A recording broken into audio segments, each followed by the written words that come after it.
একটি মেয়ে যখন বিয়ে হয়ে শ্বশুর ঘরে আসে, সমস্ত কিছু ছিন্ন করে দিয়ে সে চলে আসে।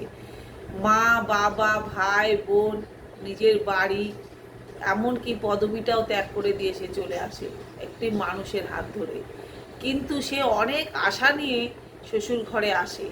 কিন্তু শ্বশুর বাড়ি এসে যখন অত্যাচারিত হয়, তখন কিন্তু স্বামীর কাছে তাদের কথা বলতে গেলে সে কিন্তু তার সাপোর্ট পায় না, কিন্তু পাবে না। কারণ ছেলেটি তো সেই তাদেরই বংশের, তাদেরই রক্ত। সে কি তাদের থুয়ে তোমার হয়ে কথা বলবে? কখনোই বলবে না।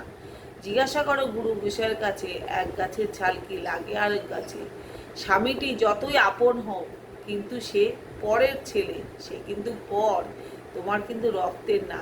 সে একটা সময় তার প্রিয়জনদের ছেড়ে তোমার হয়ে কখনোই সে কথা বলবে না, তোমার সাপোর্টে কখনোই সে কথা দেবে না।